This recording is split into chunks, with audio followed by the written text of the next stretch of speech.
What's up? Back on a Tuesday, and we're doing some stuff.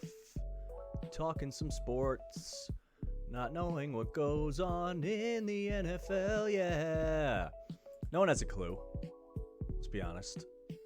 Watch Monday Night Football. It was definitely something. I don't know what to make of it. We're going to try to figure it out together. We're going to go through the game, I promise you. We had Rams money line, so Monday's picks, no bueno. But I think I figured something out, and it's valuable. We'll get to it. I want to start today with a couple stories before we get into football that I found pretty interesting. First, if you listened to the stream last week, I was praising Duke big time. Trevor Keels and Paolo Banchero are really, really good. Duke basketball is a force. And then today, it gets announced that Paolo Banchero was in the car with Michael Savarino, who is the grandson of Coach K. And Savarino got pulled over and got charged with a DUI. DWI. Truth be told, I don't know the difference. But Banchero was just a passenger, first of all. And what people aren't necessarily talking about is that the kid, Coach K's grandson, blew a .08 blood alcohol content.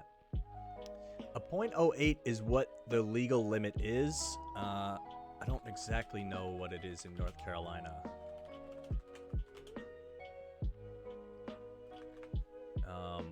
Yeah, .08 or higher. It's the exact legal limit. Now, truth be told, .08 means in a real world, and I'm not forgiving it, stupid kid, get an Uber, whatever. But in the real world, you have a beer, maybe two, and then you get in the car right away, you don't give it enough time, you might blow up .08. This doesn't mean that the kid was doing what Henry Ruggs did. Not that anyone's saying that, but I'm just saying, I'm putting it out there. This is nothing. It's not good, and it's a learning lesson, but I don't think anyone was in serious danger here. They had to charge him, of course, and it's poor decision-making, but I don't want to overblow this, because you see DWI and you go, oh no, this is going to be bad. And I think it's a little weird that they're willing to put Banchero's name in the headlines. It was his car. That's the problem. The car was registered to him, which, who knows how that goes. Maybe that's why he was involved with aiding and abetting, because it was his car. I think that's what it is. If it's just a kid in a passenger seat and someone blows a .08, I don't know why you would get anything. But it was his car. So it's not great. But I don't expect him to see major suspension or anything like that. That would be a little bizarre. And I don't think much will come of this, aside from that kid's license maybe being, dinged or whatever. So I don't want to make too much of a big thing about it. Every kid in college has probably done this and gotten caught or not gotten caught. So no one should be playing the holier-than-thou card here. It's weird. And yeah, I think this will all blow over. I would be surprised if he got suspended. Duke does play tonight, and we'll circle back to that towards the end of the stream. I want to talk about it a little bit. This is a reason, if you're watching on YouTube, join in on the Twitch, because we get to talk about it live as it's unfolding, and I like to give picks at the end of the night, so I'm teasing this game for a couple reasons that we'll talk about later. But if you watch on YouTube, you might miss out on the picks. You got to join live. You got to get the good stuff.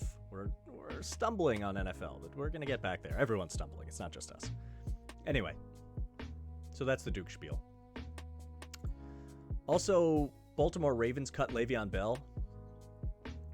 This came out of nowhere to me. He was playing okay.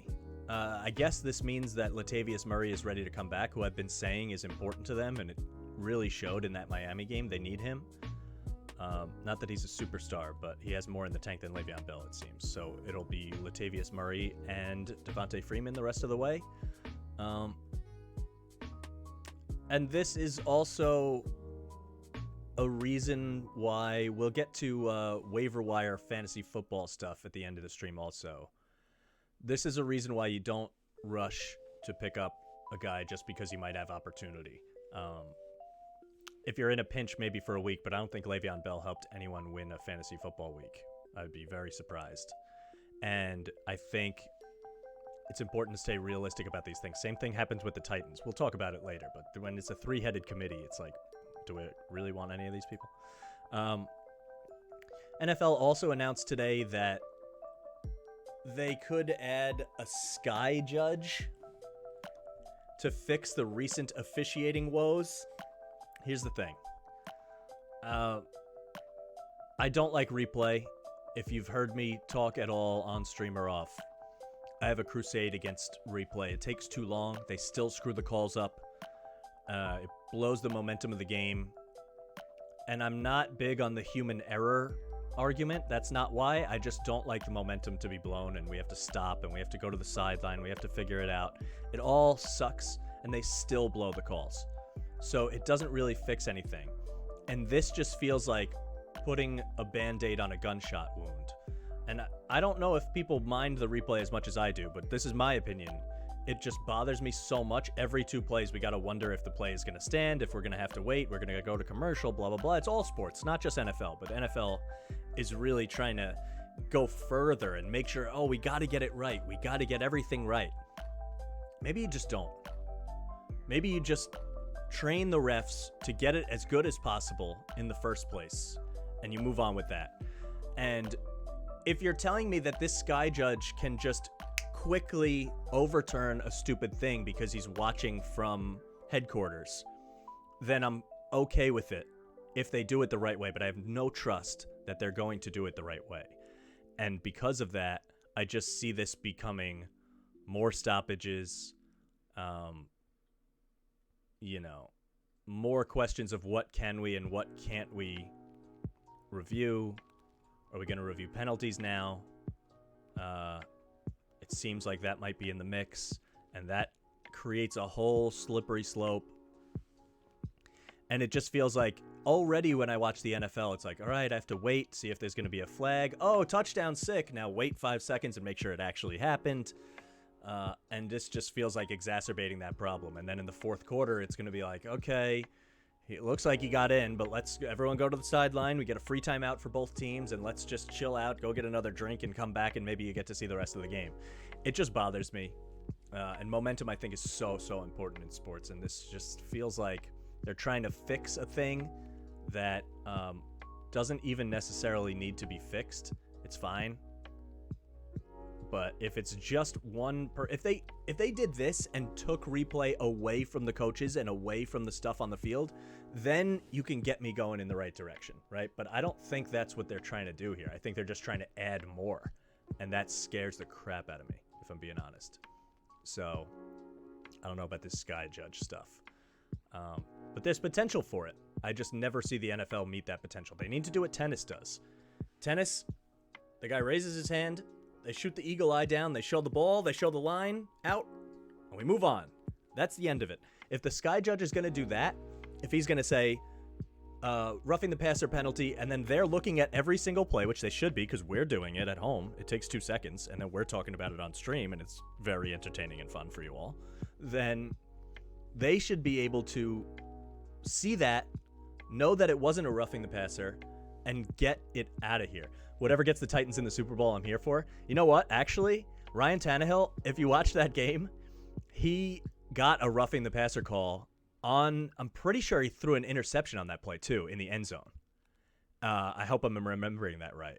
And I was so mad because Jets quarterbacks have never, ever gotten a roughing the passer call.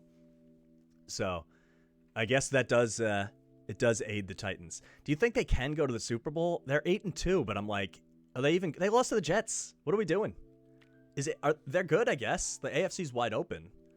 I just don't totally know if I trust them yet. And now with Julio out, it's like, Either we throw to A.J. Brown 1,000 times or we don't. They're going to choke in the AFC Championship game? Yeah, I mean, right. The only thing is, like, who are they going to play in the AFC Championship game, right?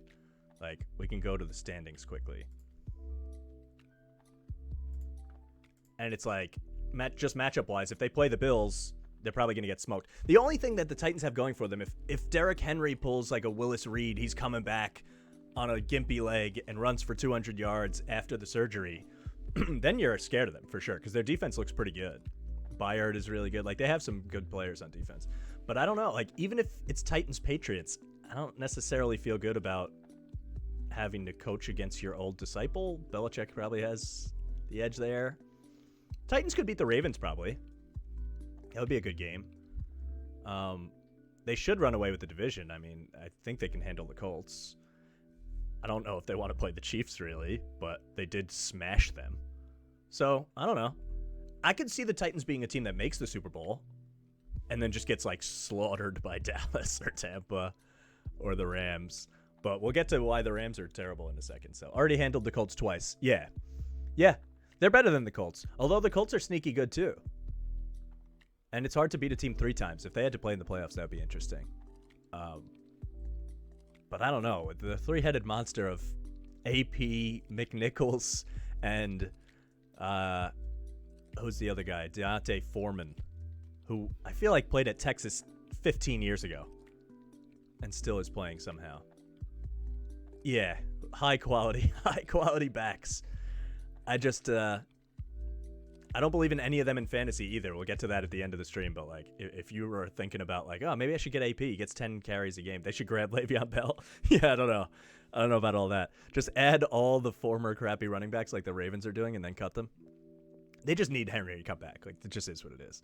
But we'll see. They're in the mix. I mean, they're 8-2. They have the best record in the NFL. Could be worse, I guess. Could be the Jets.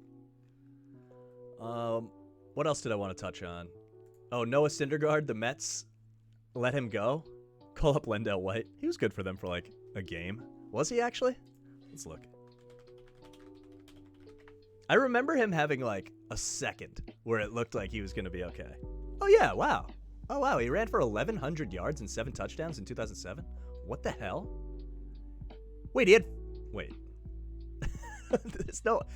15 touchdowns in 2008? Was I awake for this? Is this real life? Get a 30-yard run and then be out for a quarter?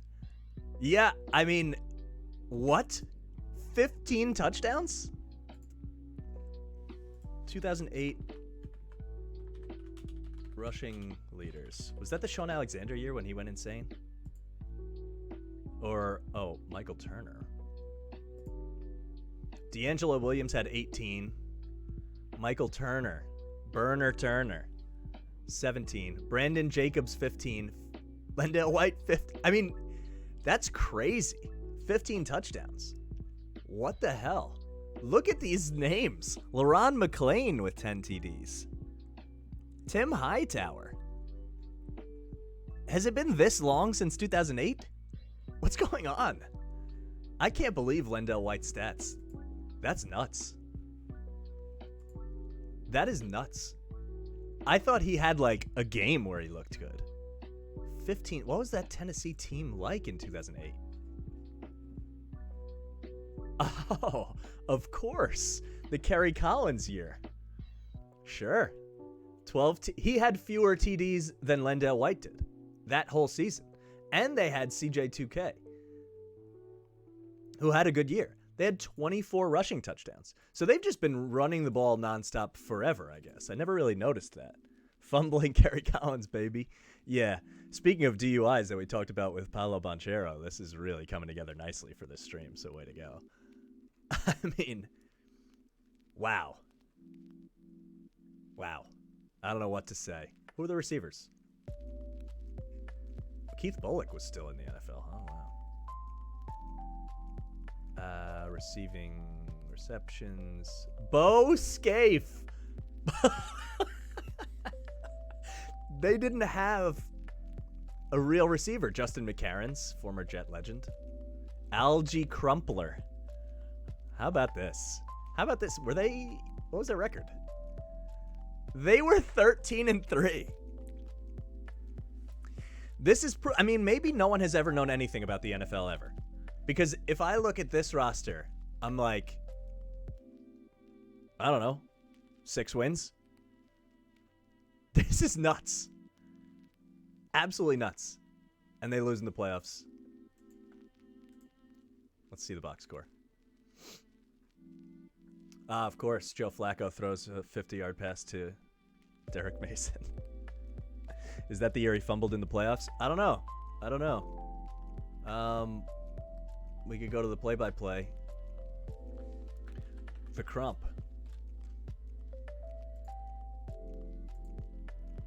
Caught a 2-yard pass there. Yep. Good for you. 90% sure against the Ravens. Good for you. Kerry Collins, pass complete. What was the score? It doesn't have it? For real? It was the fourth quarter. It was obviously a close game because the final was 13-10. So fourth quarter, 7-yard pass on 2nd and 9.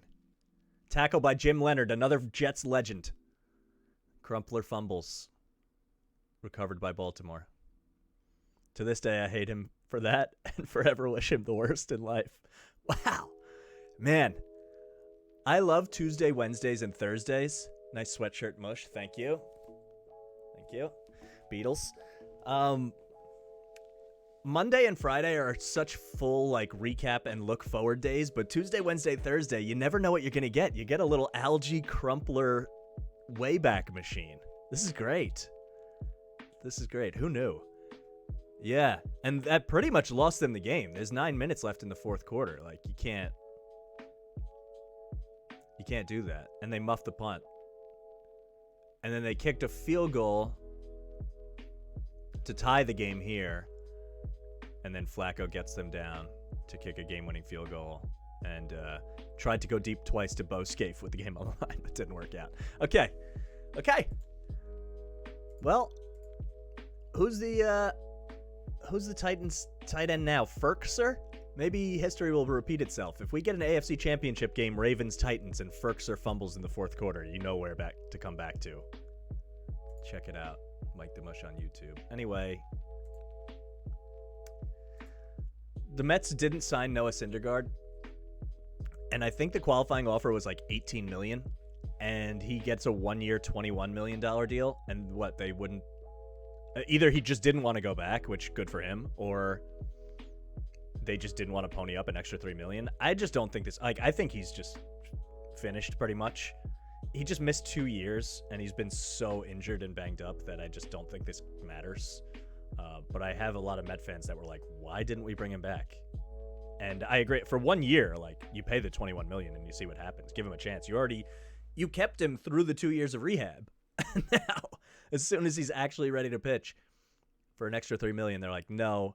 And this is why it's good to have a general manager. Hot take. Steaming hot. Maybe teams should have a general manager. And it seems like they're going to get Billy Epler, but he's not even ready to start the job. And they're making decisions on the roster. And it's what are we doing? So he goes to the Angels. They finally get someone with upside, although it feels like they've been trying to get these guys forever. According to ESPN Stats and Info, which is the department I used to work in at ESPN, so shout out to those guys and gals. By average annual value, it's the largest doled out by the franchise for a pitcher. What? They've never paid a pitcher $21 million? CJ Wilson signed a 5-year $77.5 million, and that was an awful deal. They never have pitching, so I guess that makes sense. That's insane. What is Ohtani's contract? Does he count as a pitcher? He pitches. What? 2 years, 8.5. He's going to get paid. Whew. Yeah, anyway, this is just weird. No secret the Angels need pitching. They need everything. But the Mets also need a lot of stuff. I just thought, he's your guy. You nicknamed him Thor, and then you let him go. Meanwhile, he's really just I don't know. I couldn't think of a lesser Asgardian. Who's the guy that, now I'm going down a rabbit hole. Who's the guy Carl Urban played? Not that any of this matters, but this is what you get here. Scourge. They should call him Scourge instead of Thor. Because he's still cool, but it's like, all right, you're not Thor. Let's be honest. Yeah, so we rip on the Mets for a minute. It's all in fun. Then we go to this story. I don't have any real take on it, but it's bizarre that a Boston Red Sox owner would buy the Penguins. What? It's just weird. And I used to really love the Penguins when they had Yager and Lemieux. I really loved that team. Before I realized that they were like rivals with the Rangers and stuff. This just feels like two teams that I just hate now, and now they're linked, and it's just, I don't get it.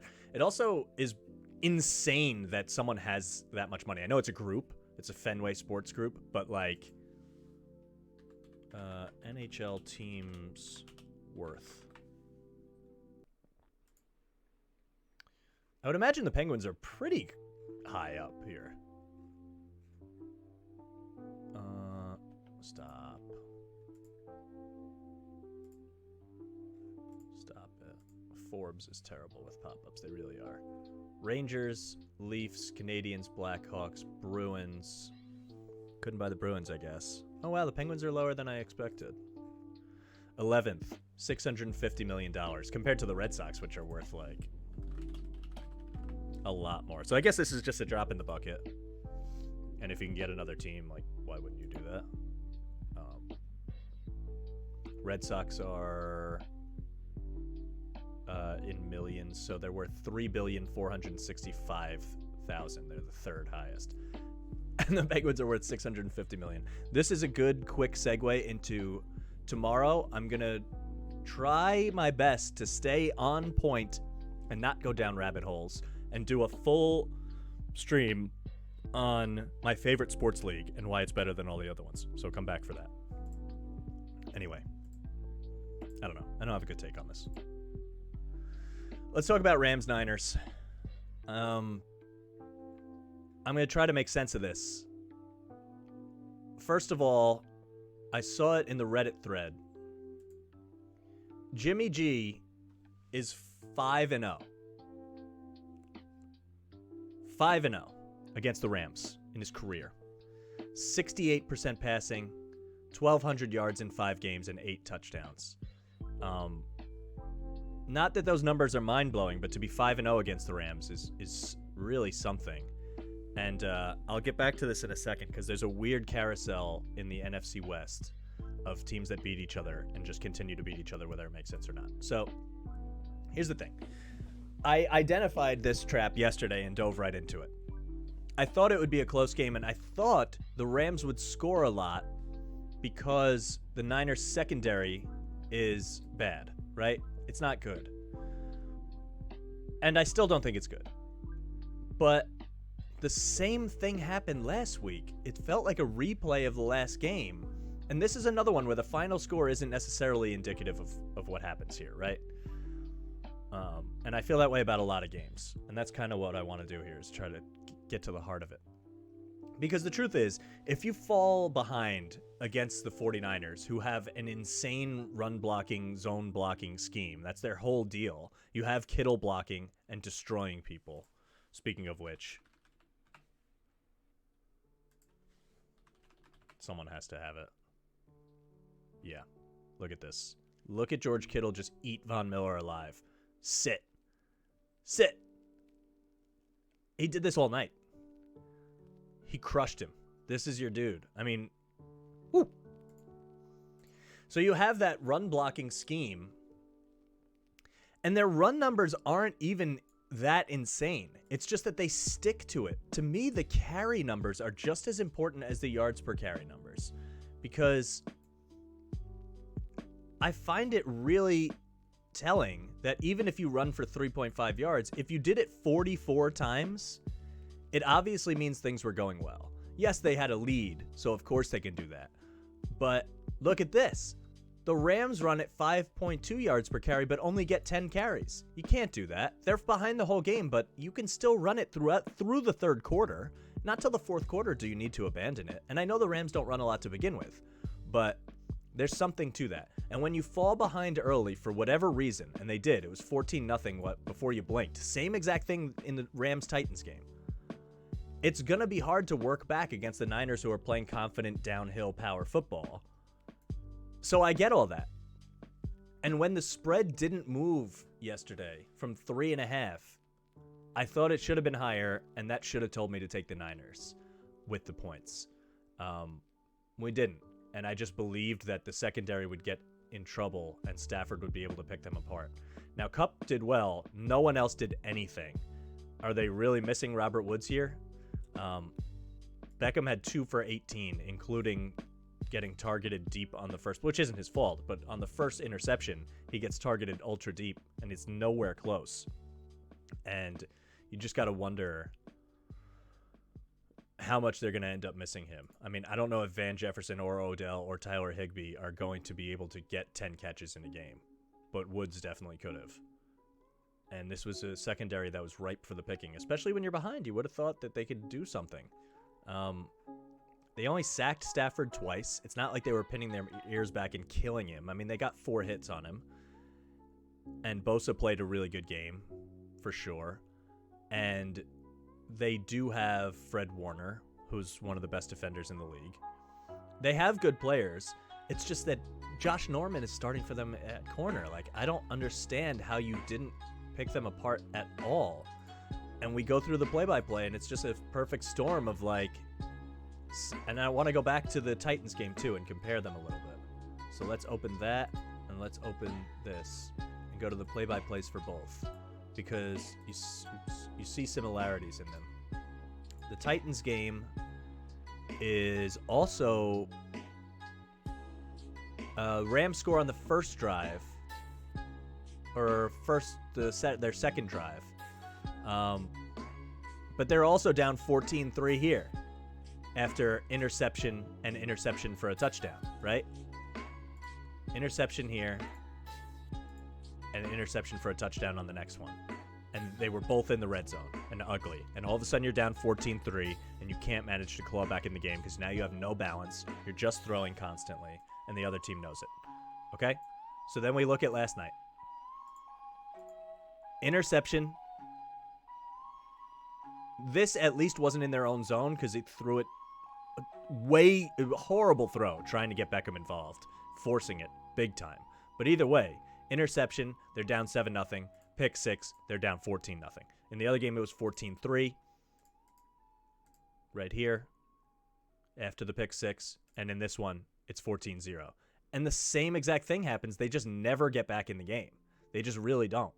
And in both scenarios, after it was 14-3, they scored 13 more points, and the Titans scored 14 more points. They played them dead even after that. With the Niners, it's 14-0. They score 17 more, and the Rams score 10 more. That's a much closer situation. They just can't keep digging these holes because they're having trouble finding their way back for them, and anyone would. You're giving away a 14-point lead right off the bat, especially to a team like the Titans who love power running football. I know Henry was hurt, but that's their bread and butter. Run, and then play action. The Niners are just run, and find Debo and just pray that he breaks every tackle. Who, by the way, I've been saying for a while that Kupp and Debo are maybe the 2 best receivers in the league right now. Debo's unbelievable. What he does with the ball really unlocks this entire offense. The Niners have their own issues, for sure.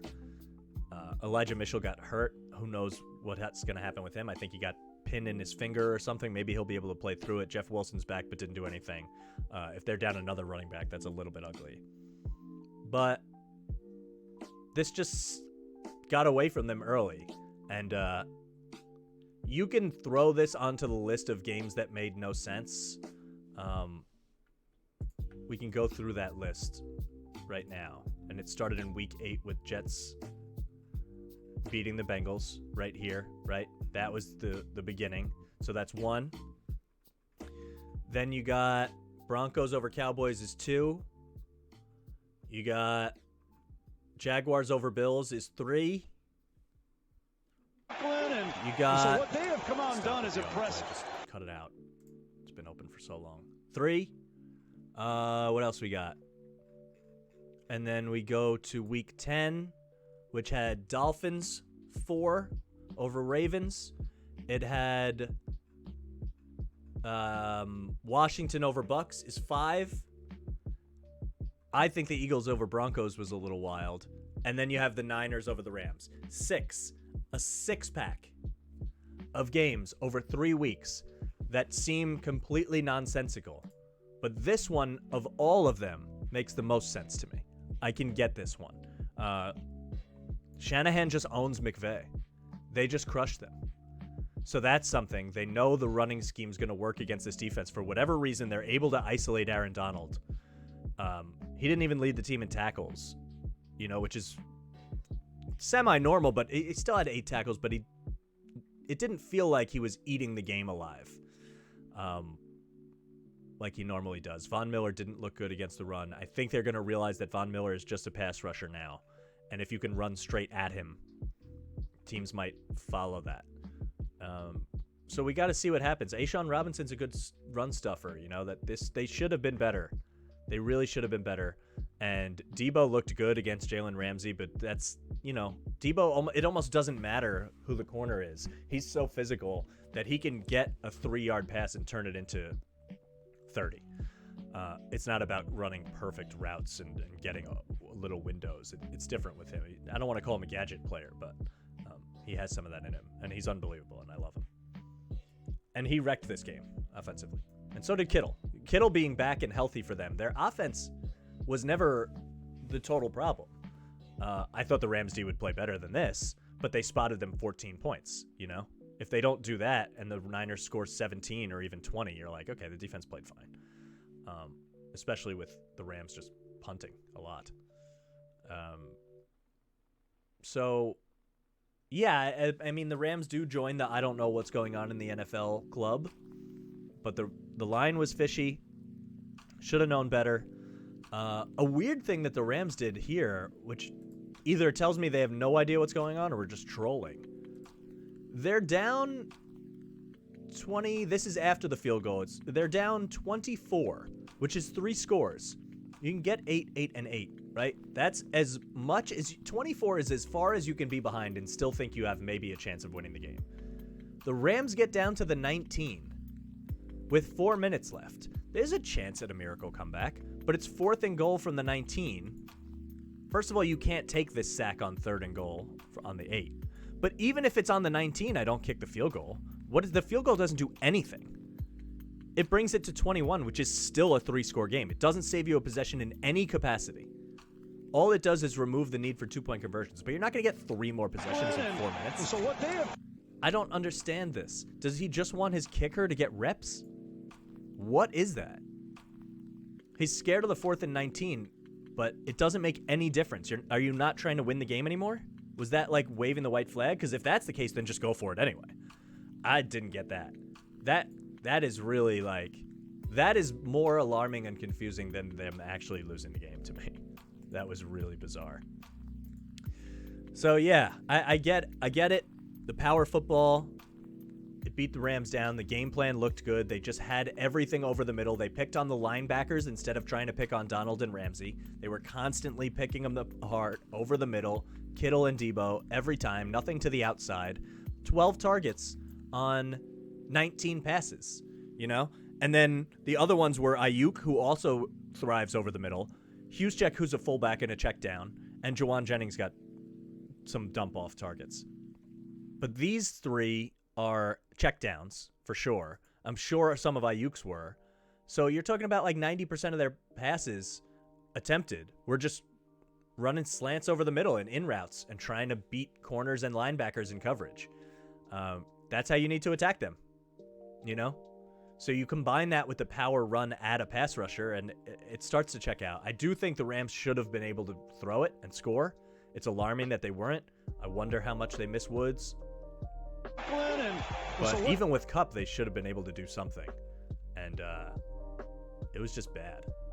So I don't know. It's not panic time for the Rams, and the Niners move themselves right back into the playoff picture. We've spent weeks trying to figure out who the other teams in the NFC are that are going to make it. And who knows? Maybe the Niners are there. I do think still, this was a good coaching job, and we can go through the post-game thread because it had Reddit had some interesting takes and stats that I want to give them credit for. But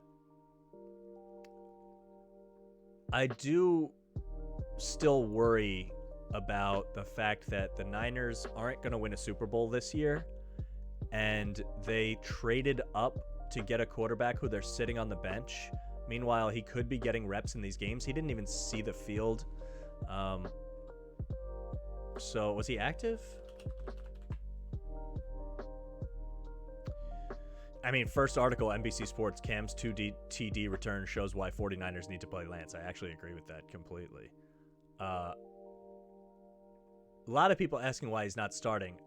That I can understand, but you need to work him into the game somehow. And they didn't. And you are going to keep running into this problem where the Niners keep tantalizing you. They keep tickling you. We're good. Jimmy's efficient. We can do this. We can throw short passes. He's 15 for 19, 2 touchdowns. He's not lighting up the league, though. And when he's asked to do a lot come playoff time, in the Super Bowl, he overthrows Emmanuel Sanders by a mile on a pass that could have won the Super Bowl. He's not the guy you want. You got to be working towards the guy you want. And I worry that they get stuck in this trap where Shanahan thinks all he needs is a game manager. Meanwhile, they're not. That's not all you need. You need something real.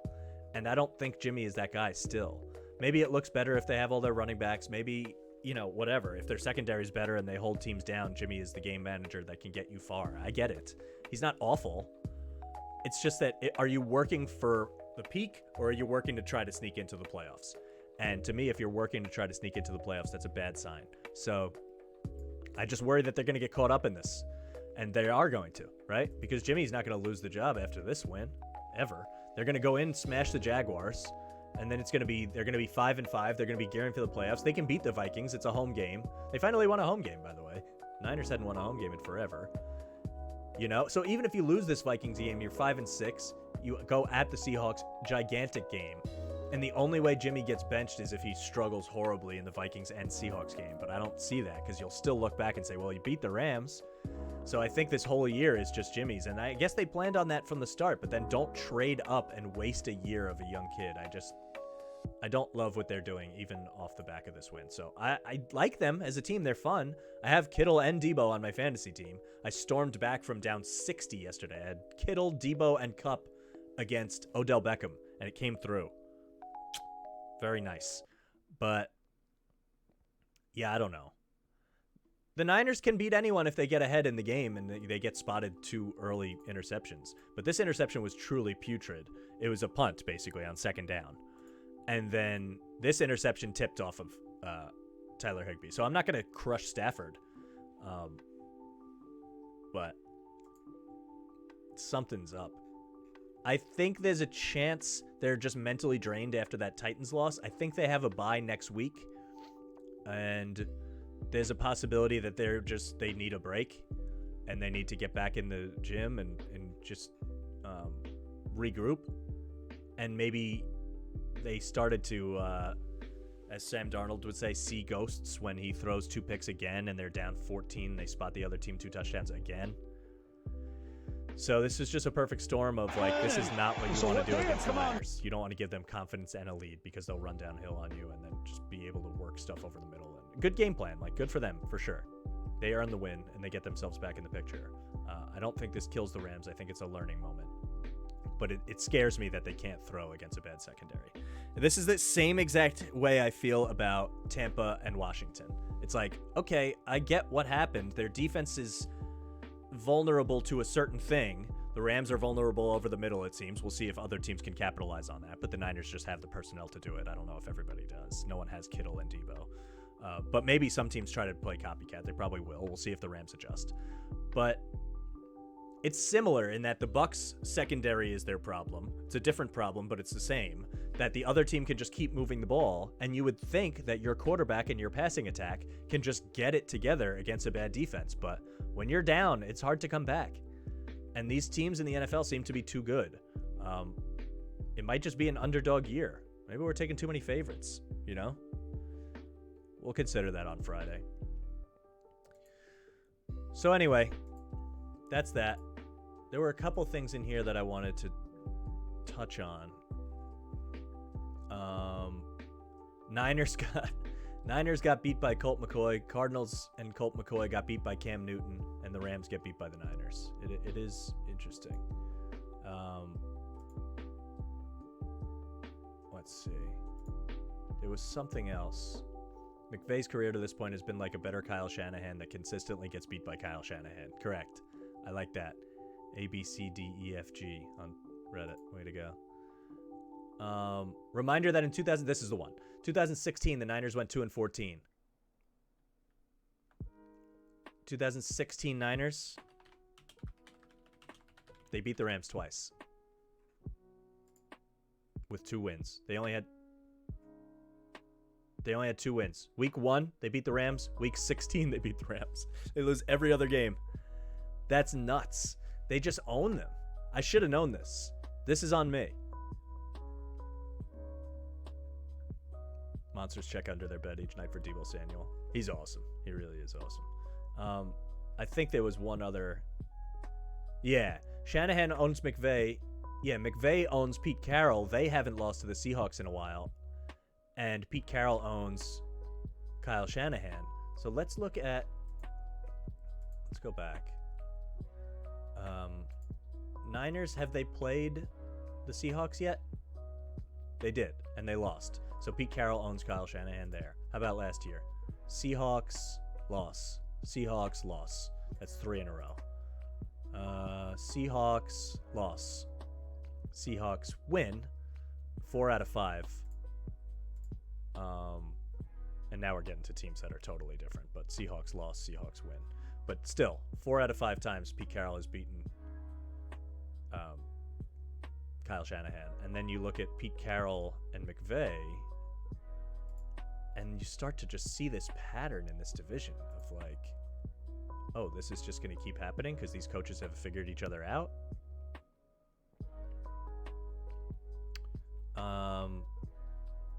They lost to the Rams, but this is a silly one because it's Geno Smith. But still, point remains. McVay doesn't necessarily lose to them. Rams L. Rams win.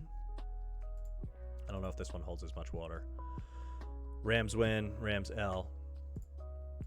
I'm not ready to all the way buy into that. Rams L. Rams L. Okay, so the Rams have definitely gotten the upper edge of the Seahawks. And then the Cardinals are just like, who knows what's going to happen with them. So we'll have to see what happens in this division. I don't even... It's not over. And none of these games for each other will be easy at all. So keep an eye on the NFC West. I thought coming into the year that they could get 4 playoff teams. I really did think that. I thought it last year too. Until the Niners secondary just imploded. But apparently they don't need one. So who knows. That's all I pretty much have on football. I want to talk a little bit about fantasy waiver wire. I'll go here. There's no one that I really think is ultra necessary. This is more of just a narrative of what I think people should be doing. WrestleMania 7 gets the victory. Look at that. 8-2, first place. Let's talk about it. But we'll go to research and ads. Deontay Foreman. I mean, look, do you really want part of a 3-headed okay rushing attack? That will eventually... The only guy I think is interesting on this team is actually still McNichols, because I think eventually they'll fall behind and he will have PPR capabilities. They haven't had a game where they've had a game script like that, but that's interesting. Ramondre Stevenson, I was wrong about. I have a good friend who's a Patriots fan that said he has awesome feet for a big guy. Like, he can really move and actually catch the ball. So maybe him and Harris are a 1-2 punch, but they're so similar to each other that it feels weird. I don't know. But if I would sooner take a chance on Stevenson big time than I would Foreman. But I really like Harrison. He's going to be back next week, right? Well, it's Thursday. Return to practice Tuesday off the concussion. Officially still in league protocol, but he was there. 48 hours remaining. We'll see. If Harris comes back, I can't imagine Stevenson's going to be the same guy, but I can see it being a share at the very least. And who else do you even want? I mean, I'm not going to bother talking about receivers because they're a dime a dozen as far as waiver wire goes. But running backs, Wayne Gallman because Cordero Patterson's out? No. I'm not taking Wayne Gallman against Bill Belichick on a Thursday, and by the time they get a week and a half off, Patterson might be back already. This one makes sense because Stevenson might have a big week this week, because even if Harris comes back, who knows what's going to happen. It's a short week, and they're facing Atlanta. So if you want Stevenson just to play for a week, then cool, but I wouldn't think he's the savior of your team. And then all the rest of the guys are just guys. So this is a lesson that it might already be a little too late. If you're waiting and waiting and waiting just to try to find the gem, I don't know if the gems are going to exist quite as much anymore because gems at receiver never really existed. You'd know within the first 3-4 weeks generally if a guy's going to have a huge role. It's running backs that you can find, and quarterbacks you already have, and tight ends you can get a fill-in guy that has a high floor like Dan Arnold, who I'm still in on. But it's running back where you wait for the waiver claim, to me anyway. And it just, with everyone using 2 running backs at least, or 3, even when Christian McCaffrey went out, I got Hubbard. He was fine. He was, like, serviceable. He didn't win any weeks for me. He was fine. He just was a plug-in. That is the best you're ever going to do, right? I mean, you can get Cordero Patterson early in the year, but I'm talking about now. Like, if someone gets hurt, like, what teams are going to get hurt that are going to really give you someone awesome? A.J. Dillon, if he's available in your league, go get him. Because I think he had value already. He should have been owned in every single league before any of this, and now Jones is hurt, so that's a serious one. If Dalvin Cook goes down, Madison's worth owning, but I would go get those guys now and handcuff. I just don't see any other spot where it's like, oh, I need this guy. The Bills don't have one. The Patriots, we already proved, can run any running back generally over the years. Dolphins, no. Jets, no. Ravens, no. Steelers, Najee Harris goes out. I don't want their backup. I don't want that running game. I don't want any piece of it. Mixon goes out. I don't need P. Ryan, you know? Browns, Dearness Johnson's cool, but they have 3 running backs that are going to come back. Like, this isn't a savior for your team. Titans, Derrick Henry goes out. Now they have 3 different guys. Stop waiting. Like, use your waiver stuff, and if you have free agent bidding, use it early. And don't be afraid to honestly use it on defenses and stuff like that. I do pretty well in fantasy football always, and I'll do waiver claims for defenses. No problem. No problem. I have no problem spending some money there. They start just like everybody else. I would ban defenses from my league if I could, and one of my leagues does indefensive defensive players, which is fun. But it's mostly a crapshoot, and it's such a week-to-week thing that I'll use a waiver claim to get a really good defense for a week, no problem. Because if you just find yourself waiting and waiting and waiting for that top guy, it doesn't always happen, and you're just shooting yourself in the foot by not getting any of these people you think you might be able to get in free agency. If you're in a competitive league, everyone's going to get scooped up. So, yeah, the only things I would recommend for this week are you can go get, like, Niners D because they play the Jaguars. I'm into that. Yep. And that's the only one I would probably use a waiver claim on. And if you really want Stevenson to start for this week, then you can go for that as well. I wouldn't use it anywhere else, really, unless you have a glaring need and bye weeks. Are there any receivers worth owning? Week 11 we're going into. Not in my league. And I just think receivers are so, like, Allen Robinson's a free agent, but does anyone want him? He hasn't done anything. I'm sure he'll get scooped up. There's so many guys that you can just play the matchups. So yeah, Stevenson and Niners D, I'd be comfortable with. And Stevenson, really, just don't get your hopes up too much. He could shred Atlanta, and then you never see him again. Like Jonas Gray. Is that his name? Gray. Yep. Remember him? He only played 16 games. 8 with New England. But he had that one game in 2014 where he ran for 201 yards and 4 touchdowns, and then you never heard from him again. This is what you get on the waiver wire, folks. This is what you get. You get the one game. Don't think it's going to save your season. Don't hold out for it like you're doing too much. Use it. It's there to use. Okay, let's talk about basketball quick before we wrap. We brought up yesterday the Lakers. Someone in chat wanted to talk Lakers, and I talked about it for a second, but I really have locked myself into this now, where they lose again last night.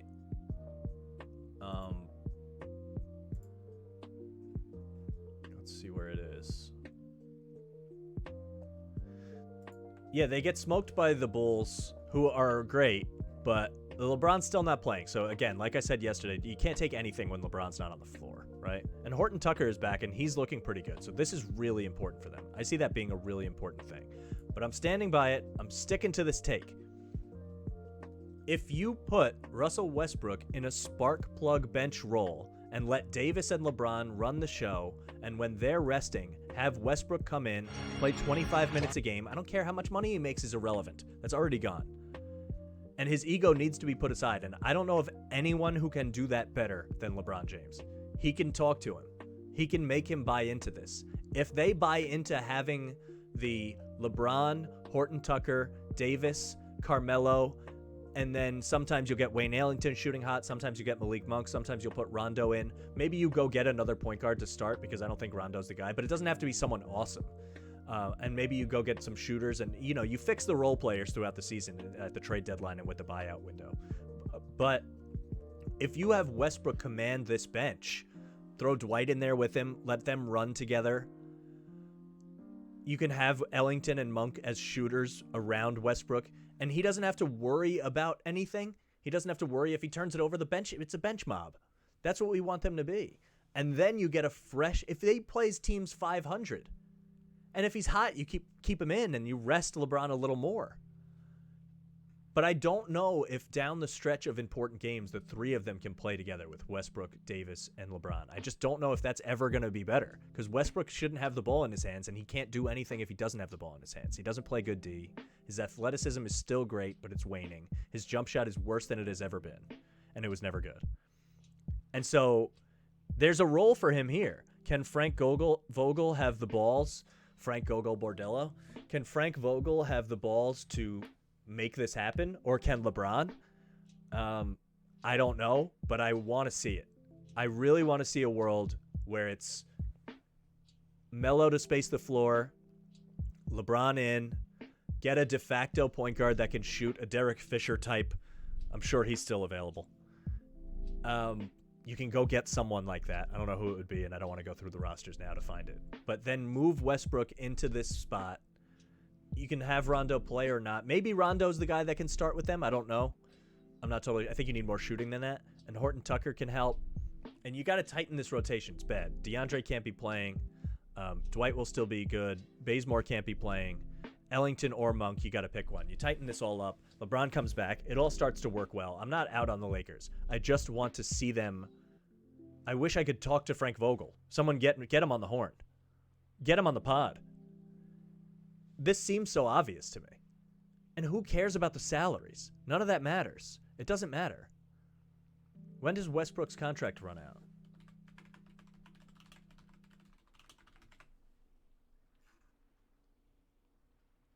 Not stats. Contract. Can't spell. Doesn't matter. Google's got my back. He's got this year and next year, and then he's a UFA. So if you don't figure this out this year, it's going to have to happen next year. What are you going to do? You can't trade a $44 million number. The only person you could trade that for is John Wall, and he's not even playing. Houston told him, just go sit at home. We'll pay you $40 million. We want a tank. We don't care.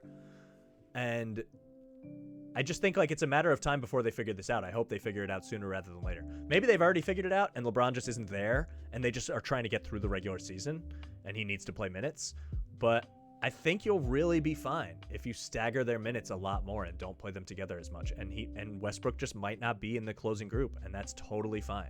I don't think that's a problem, and I think they can excel. Now the Bulls, on the other hand,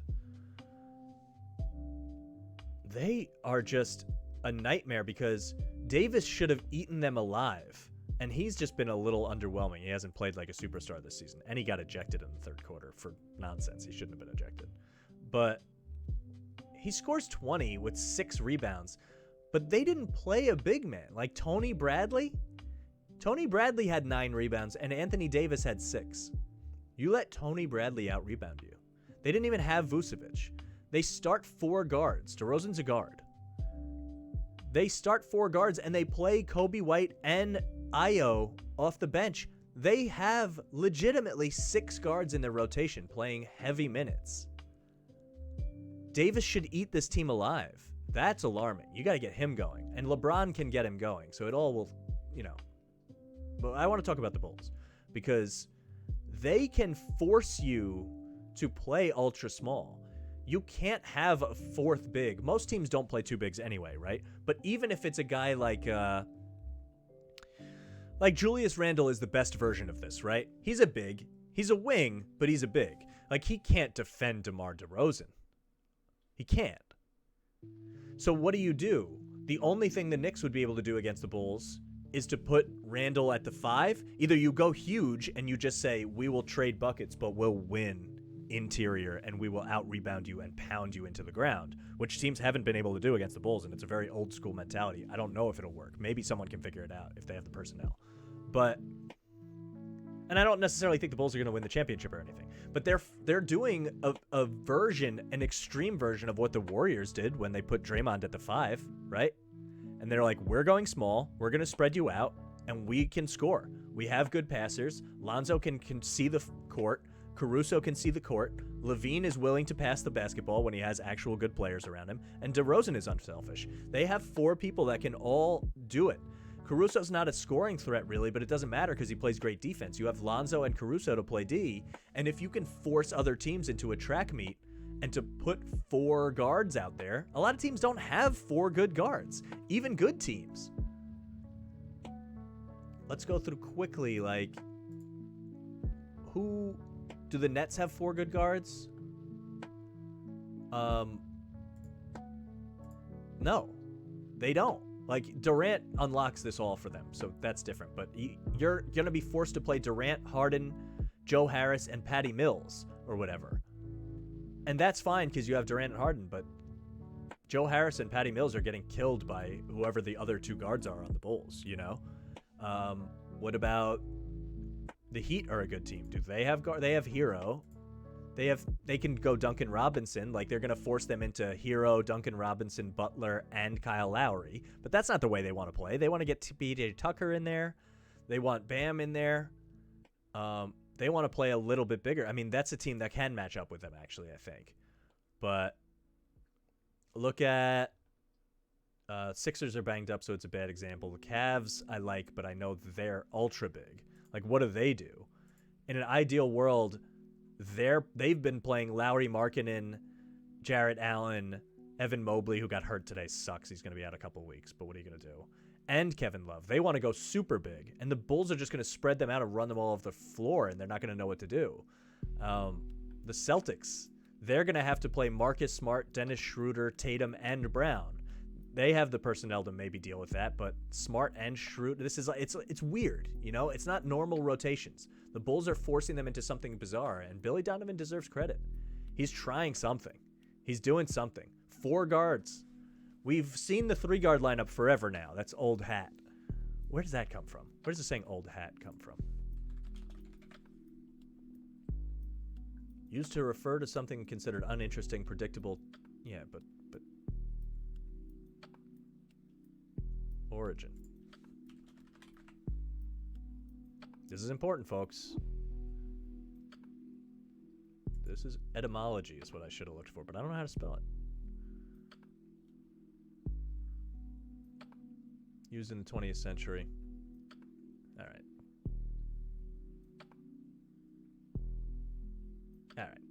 Who cares? Old hat.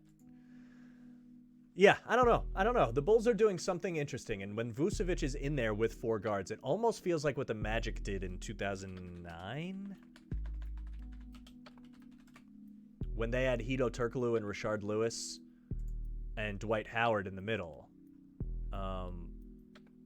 It's easier just to look at Dwight Howard's stats and figure out Or Magic went to the Eastern Conference Finals.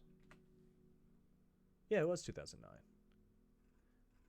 And they were playing Rashard Lewis and Hedo Turkoglu could unlock that the same way Jaylen Brown and Jason Tatum were. But those are forwards still. They're not guards. Like, can Rashard Lewis or Hedo Turkoglu guard DeMar DeRozan on the perimeter? No.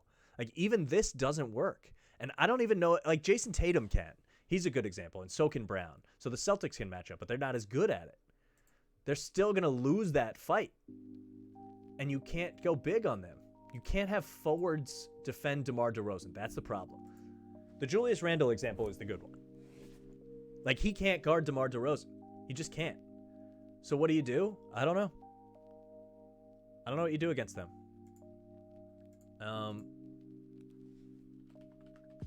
So they're going to be interesting to watch. We won't talk too much about any other teams for now. I wanted to just key in on that Lakers point and the Bulls. Because it was impressive that the Bulls beat them on their own floor with or without LeBron. And they're just outscoring everyone. They're one of the highest scoring teams in the league, not named the Warriors.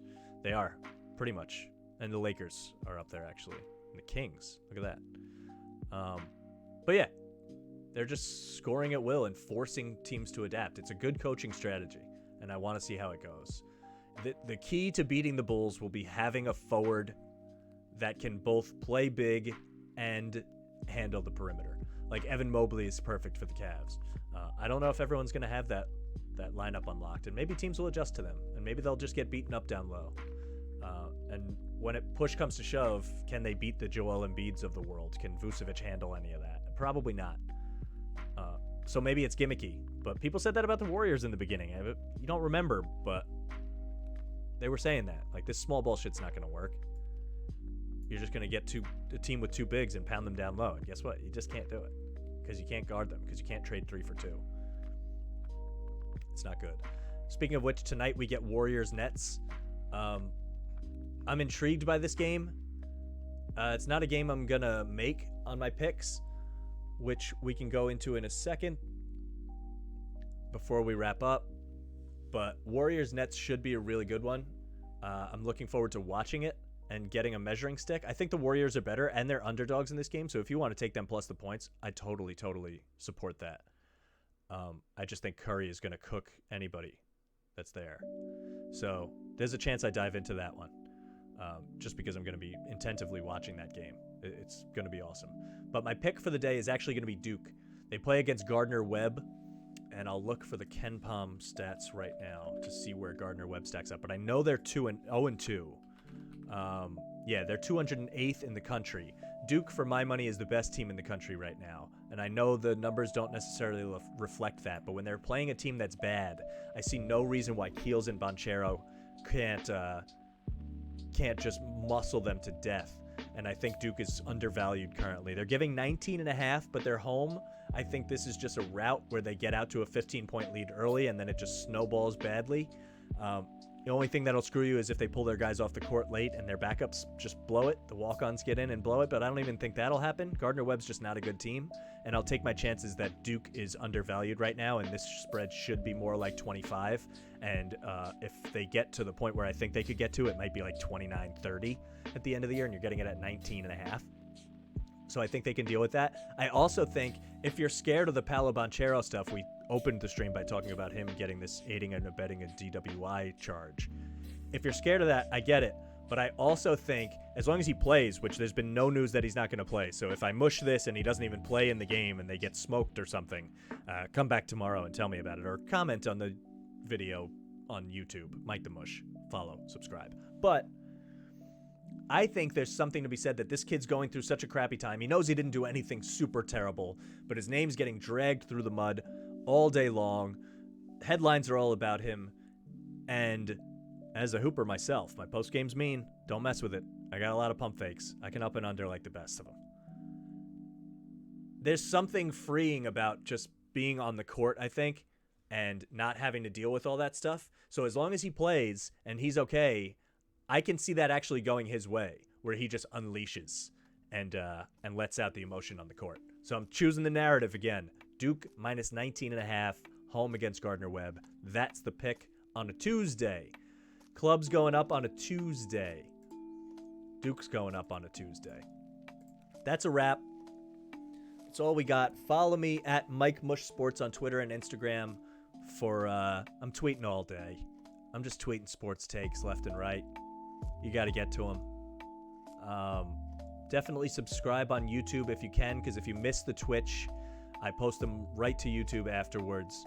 You can comment on there, and I'll talk about it on the stream the next day if you want. But I would love for people to join the Twitch, follow me, subscribe, twitch.tv/MikeTheMush. It's much more fun when we can chat live.